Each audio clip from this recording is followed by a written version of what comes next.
Over the years, I've noticed that most people start into the sales process as dysfunctional accommodators. Okay? In other words, it's kind of like we kind of get the idea that we just got to be nice, you know what I mean, to people in order to make the sale. We're nice enough to enough people. Yeah, exactly. However, we can't be nice to enough people if we're dysfunctional. Now, what I mean by that is that even though we want to do the job, even though there is a job to be done, and that the doing of it is going to enrich our lives beyond measure, my experience is that vast numbers of people, I mean vast numbers, are unable to function. They're dysfunctional. I was that way my first day in selling. I drove around the city and couldn't stop the car. And finally, I went into a rage, and stopped the car, made a sale, drove all the way home to celebrate. And my wife had the audacity to suggest I do it again, and so I went out and drove around the city some more. Maybe avoid not going to the call or going to the office, right? I've walked into high-rises and paced through corridors, trying to work up enough nerve to walk in. I've sat by a phone and I've seen other people do this, and the phone gets bigger and bigger and you can't even pick it up. Dysfunctional people, based on fear. So if there's fear and anxiety, there's a tendency to do one or two or three of three things, and that's fight, flee, or freeze. Fleeing and freezing is 2 out of 3. You know what I mean? Right. And that tends to win, and so you get a dysfunctional person or someone who is in a agitated, aggressive state. I call that being dysfunctional as a salesperson. You know what I mean? They're going to be inappropriate, they'll lose sales and what have you. But dysfunctional accommodators. The accommodator is someone, for example, for years, I'm a slow learner. For years, people would say, well, let me think about this and check with me on the first of the month. Well, I would do that. You know what I mean? Or let me sleep on it and come by tomorrow morning, or let me call you. I would do that. And never did make one of those sales. Never made a sale by accommodating. Not even one? Not one. And this is about like 6 or 7 years. And I just had faith, and I'm almost grateful that I never did really sell one, because I might have bought into the fact that, it does work. It's way out of proportion. A dysfunctional accommodator. However, with a little experience and some education and training, people seem to become a little bit more functional. I got to a point where I could actually stop the car. I could get started. I could pick up the phone. But I became a functional accommodator. Now, do you think I did a little bit better? I think so, because I was there. You know what I mean? I was there. And I was caring, but still a functional accommodator. There comes a point in there where you realize that I don't have to work as hard to make as much money. I call it the Icarus complex. Icarus, the Icarus complex. It's kind of like you can't really expect too much without being presumptuous. With the young chap with the wings, right? Yeah, exactly. Icarus was the young fellow who dared to presume to build a set of wings, waxen wings, bigger than his father's had been, so that he could fly higher and further. Well, the Grecian gods were angered, and they melted the wings, and he crashed into the sea and died. What I'm saying is that there's a little bit of that in all of us. A lot of men and women have trouble making more money than their parents did until the parents die. They feel guilty about it, they feel presumptuous, like I say. And so there's a tendency for the functional accommodator who's beginning to do well, move forward, to become a dysfunctional persuader. Okay? A dysfunctional persuader. In other words, we're moving forward, gaining some skill in being persuasive. However, they tend to slow down so that they don't get... I remember, Rick, and I'm a little embarrassed to say this, Fort Worth, Texas, probably 1958, 59, I actually convinced myself that I could pick up vibes, chemistries, feelings from homes as I drove through communities, and I'd sell that one, and I'd stop, go knock on the door, and I'd sell it. And then I'd get into the car, and I'd drive around trying to get this feeling again. Well, what I was really doing, I was in avoidance. Right. Because I could have gone right next door and probably did all right, or the next office. Yeah. And so, but I'd become a dysfunctional persuader, because when I did make the call, I was becoming effective, but yet dysfunctional. What we're striving toward is to become a functional persuader. See? Yes. Now you find someone who's a functional person who has the ability to communicate persuasively, and you got a champion. These are the ones who make the big bucks. Highest paid profession in the world today, to a functional persuader. I have a lady in this community, for example, who as a functional accommodator was enjoying about $300,000 a month in sales in real estate. And I think jeopardizing the family because of the commitment to her business, the extra effort that she had to put in. She wasn't taking care of her health, you know what I'm saying? But in one seminar, just talking about this and giving her authority, okay? Where she reclaimed. Yeah, where she reclaimed it, and then getting her esteem back, she moved to a functional persuader. I mean, just almost overnight, and tripled her income, tripled her business. That's incredible. Yes, and it was just that shift. She accepted her authority, okay, and then went to a functional state where she was persuasive, and terribly important process. Go ahead. I'm glad you mentioned a little time factor there, because what's probably going through some of our minds, maybe in our viewing audiences, I wonder how long this would take me to become a functional persuader. Is this a year, 2 years? I mean, is it some preset time? But it may not take a lot of time. No. It could actually, given the material, exposed to the environment, and integrating and practicing. Information, ideas, and concepts, if they're integrated, can shift our perception right away. For example, it was like a flash. In 1957, remember I mentioned, I think it was last week, that I didn't have to react to circumstances, I could be one. I mean, that was like an overnight thing. I'm like, oh, and it was never quite the same again. And things started happening, didn't they? Yeah, it's amazing. Now, I've seen people that it didn't happen to at all. Over too long a period, they ran out of time and money and had to escape back to a job. I've seen some people that it happened in a matter of days. But when it happens, I mean, it's, really an inspiring thing to occur. There was a young fellow I will never forget. It was a selling convention we had in Kansas City, had to have been 1972. And this young man's name was Troy. And he'd come into the business, it was called Club America in those days, to buy beer. His wife had cut him off. She wouldn't let him spend any of her money that she was earning on her job to buy beer, and he was a student. And Troy was a rascal. I mean, he really was not an appropriate person to represent you, and we kept coming down on him and asked him to leave a couple of times, and he came back. But we had a Christmas convention, and Troy was committed to going. He had an old a Dodge, I think, he had to push to get it started. He and his wife didn't have the proper clothes to go into Kansas City in December, but he showed up. And I mean, it was cold and dreary and challenging. And he worked Monday and then Tuesday, I think. And then Tuesday he said, may I make a speech Wednesday morning? And I said, okay. I didn't know what he was going to say, but I said, okay, well, how much time do you need? He said, 20, 30 minutes. I said, okay. He got up in front of the room that morning, and he stood there. It was just eerie. He stood there for the longest time, and then he got real thick in the throat, and he said, Troy, that was Troy Frazier, died last night. And he sobbed, and he went on to tell who he'd been, what his attitude was. He understood, that he'd been properly ostracized for some of his tactics and techniques that he'd employed, and all this kind of stuff. And then, I mean, there wasn't a dry eye in the house. Yeah. And then he stood there, and he waited for a moment, and then he kind of took another breath, and almost a light came out of him. It was incredible. And he said, and I was born again this morning. Troy Frazier was born again this morning. Now, he didn't mean in the religious sense, but there was a new Troy Frazier, and he said, this is the Troy Frazier that's going to exist from now on. And he made commitments that he never broke. One of the most extraordinary young people that I've ever worked with. He went on to become very successful, a multimillionaire. I believe, at last I heard, he was in the state legislature in the state of Texas, and just an incredible person. But somehow something snapped. You know what I mean? He had made a commitment, he knew it was going to happen, and he became a functional persuader, and he'd been in the business probably about 3 months. Okay. He saw an environment, he saw some information, and decided, you know what, I'm going to integrate it and move forward. It's very exciting.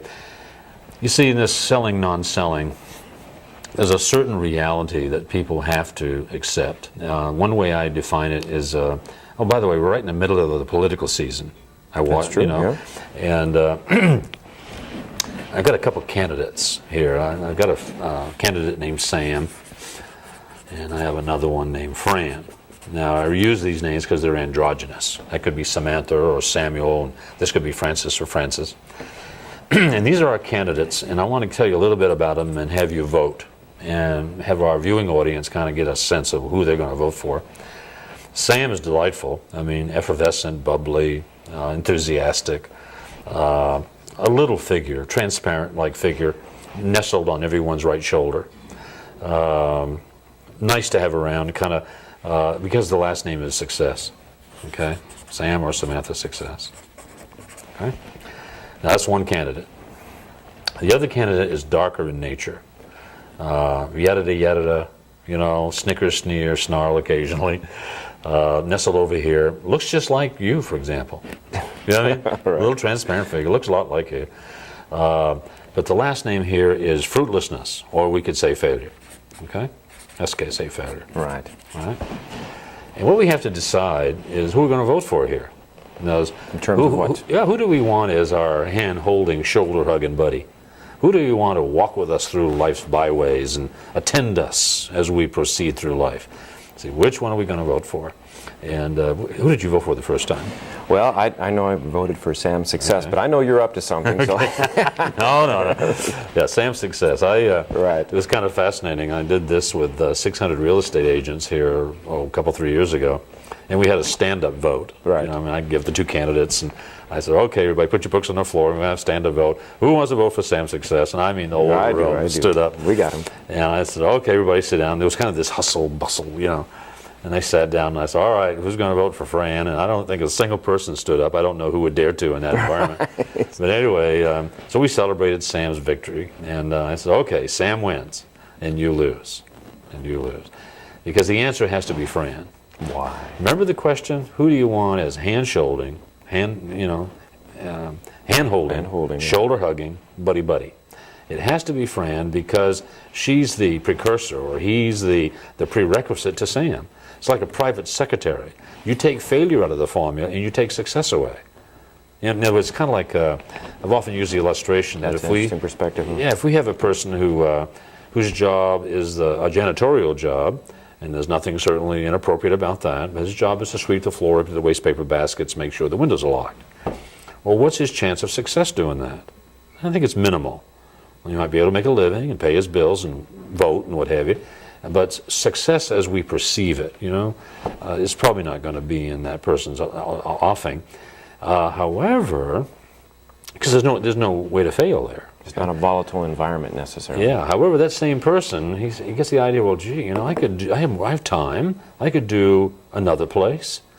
So he goes out and he kind of talks to other businesses and what have you, and gets another contract. So now he's got two. And he goes on and he gets 3 and 4, and pretty soon he can't do them all, but he's found that he can book these people and do a good job for them. So now he has to hire some other people to do the sweeping and what have you. Is his failure factor going up any? I think so. Possibly, yeah. He's got to get these people bonded. There's a chance of thievery. There's, I mean, all kinds of complications. Bookkeeping, he's got to get them paid. Sure, there's all kinds of failure begin to creep into his life, and therefore he has the possibilities of success. Terribly important. What was his name? Peters. I think it was John Peters, a national guru, business guru, right. Traveled all over the world teaching. In the last 6 months of his career, I understand now he's retired and living over in Thailand or something now, but in the last 6 months, he went out and he talked to the world about the one thing that's going to make the difference, the willingness to fail, the willingness to put yourself out there and to go through that process of 1 out of 3, you know, and therefore 2 out of 3, not buying, talking to 30 people to find 3 to talk to. This kind of terribly important. You know, able to go through that. not a lot of us are willing to do that or openly admit to it or look at it. And I'm thinking of one individual now. I mean, he's bright, he's young, he's effervescent, powerful, assertive, and I mean, what comes out of his mouth, I will not fail. I mean, it's like, and I can't help but feel uncomfortable for him because I go, you know, pal, there are going to be moments you are going to fail. Oh yeah. And I understand what he's saying and why he's saying it, but see, failure is never final, and it's never fatal. And my experience is that more people aren't as afraid of failing as they think. They're afraid of being embarrassed. of committing themselves to something and not doing as well as they said they would or wanted to. It's embarrassing. It's embarrassing, and that's where the difficulty is. But failure, my goodness. We know this, that you have to know your way to the top, and that's spelled N-O rather than K-N-O-W. Yeah, you have to know your way to the top, and I'm firmly convinced. Now, there are some psychic postures you can take about this that makes it more acceptable, that makes that easier, and we will progress to those as we go along with the rest of the shows. There is another thing, too, and we addressed them, I think, earlier in this show or last week, and that was this thing called Quirt Uyops. Yes. You've heard me speak of Quirt Uyops perhaps in the past. I have. But for the new viewers, it's spelled Q-W-E-R-T-Y-U-I-O-P. And we put that in quotes, little S after it. And what Quirt Uyops are conventional wisdoms, admonitions, aphorisms, cliches, that we kind of banter about and accept as fact and wisdom and really aren't at all. They're all over the place. Yeah, and since we're talking about the sales process now, we're going to confine ourselves to that. But we were talking earlier, a Quirt Uyop is don't take no for an answer. That is truly one. That's craziness. I always take no for an answer. The other one is you got to get good at handling and overcoming objections. Well, I just have difficulty with that, because if you reverse that, that means that if I have a consideration or a reservation about a product, it's going to be interpreted as an objection about the product, and therefore it has to be handled and overcome. I mean, we've got a problem. It's like I say, it's really faulty languaging. Mm-hmm. I know one that covers everything, but it does affect us in sales. Just be natural. I know, yeah. Just be yourself. Well, we know do what comes natural. Yeah, we know from the studies we've done that whenever you do it comes naturally, you stand to get in trouble. Right. Because we're supernatural beings. Yeah, we can rise above that. The other one I hear is, you got to get used to rejection. Oh my. That's always an interesting one. And I say, no, you have to grow to the point where you have to understand that they're not rejecting you. So, how does the mind process that? I don't want to be rejected. Let me go back to that first one, Okay. handling and overcoming objections. Right. I hear oftentimes on a sales call a reservation that person has about proceeding, okay? And I don't know why we call it an objection, but a reservation can be resolved through communication oftentimes. Or if they have a consideration. A consideration might be, well, I just don't think I can afford it right now. Or I wonder about this, or yeah, they're wondering about something. If they have a consideration that needs to be addressed, communicated about, you say, well, let me suggest this, or could we consider this? Perhaps if I can, suggest that we proceed this way. But you keep doing that, and after a while you hit that proper thing, and that reservation or the consideration just dissipates. So it wasn't an objection that has to be overcome, but a consideration that need to be addressed or a reservation that need to be resolved. So it's a different perspective. Now, I think we got time to talk about this rejection thing. I had gotten pretty good at getting used to rejection. In my prospecting, calling on businesses and people in their homes. I mean, you're talking numbers of years here. And I was able to do that, but there was still, this stuff would creep in occasionally. The dysfunctionality, and I couldn't function. One day, I think I got time for this. I walked up, it was a home. I remember I walked up to the home and I saw someone inside. You could see the movement. And I knocked on the door and it didn't answer. And I knocked on the door again and it didn't answer. So I kind of mentally shrugged and figured, oh well, and I'll go on. And I was walking down the sidewalk and I had a nostalgic moment, if you would, a memory. It was so clear. I was 6 years old, sitting on a New Hampshire living room floor, playing with a Lionel train, and this had to be back in 1935. And all of a sudden, I remember feeling fear, apprehension.